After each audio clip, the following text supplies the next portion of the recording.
यह कहानी सीता माता कहती थी और श्री राम इसे सुना करते थे। एक दिन श्री राम भगवान को किसी काम के लिए बाहर जाना पड़ गया तो सीता माता कहने लगी कि भगवान, मेरा तो 12 वर्ष का नित्य नियम है। अब आप बाहर जाएंगे तो मैं अपनी कहानी किसे सुनाऊंगी।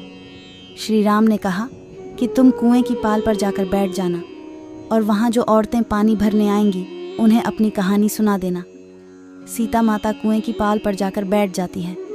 एक स्त्री आई, उसने रेशम की जरी की साड़ी पहन रखी थी और सोने का घड़ा ले रखा था। सीता माता उसे देख कहती हैं कि बहन, मेरा 12 वर्ष का नितनेम सुन लो।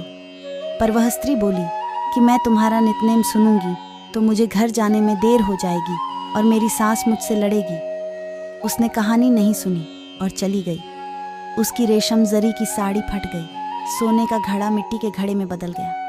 सास ने देखा तो पूछा कि ये किसका दोष अपने सिर लेकर आ गई है। बहू ने कहा कि कुएं पर एक औरत बैठी थी, उसने कहानी सुनने के लिए कहा, लेकिन मैंने सुनी नहीं जिसका यह फल मिला।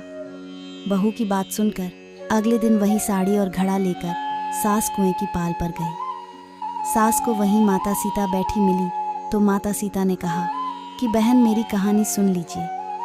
सास बोली कि एक बार छोड़, मैं तो 4 बार कहानी सुन लूँगी। सास बोली कि बहन, कहानी तो बहुत अच्छी लगी।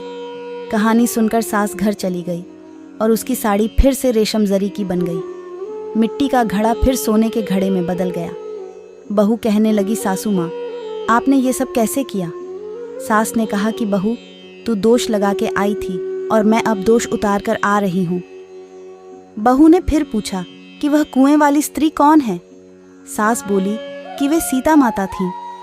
वे पुराने से नया कर देती हैं, खाली घर में भंडार भर देती हैं। वह लक्ष्मी जी का वास घर में कर देती हैं। आदमी की जो भी इच्छा हो उसे पूरा कर देती हैं। बहू बोली कि ऐसी कहानी मुझे भी सुना दो। सास बोली कि ठीक है, तुम भी सुनो। और सास ने कहानी शुरू की। कहानी सुनकर बहू बोली कि कहानी तो बहुत अच्छी है। सास ने कहा कि ठीक है, इस कहानी को रोज कहा करेंगे। अब सास बहू रोज सवेरे उठती, नहाती धोती और पूजा करने के बाद नितनेम की सीता की कहानी कहती। एक दिन उनके यहाँ एक पड़ोस की औरत आई और बोली कि बहन, जरा सी आँच देना। तो वह बोली कि आँच तो अभी हमने जलाई ही नहीं। पड़ोसन ने कहा कि तुम सुबह 4 बजे से उठकर क्या कर रही हो फिर। उन्होंने कहा कि सुबह उठकर हम पूजा करते हैं, फिर सीता माता की नितनेम की कहानी कहते हैं। पड़ोसन ने उनकी बात सुनकर फिर कहा कि सीता माता की कहानी कहने से तुम्हें क्या मिला। वे बोली कि इनकी कहानी कहने से घर में भंडार भर जाते हैं, सारे काम सिद्ध होते हैं, मन की इच्छा भी पूरी होती है। पड़ोसन कहती है कि बहन, ऐसी कहानी तो मुझे भी सुना दो फिर।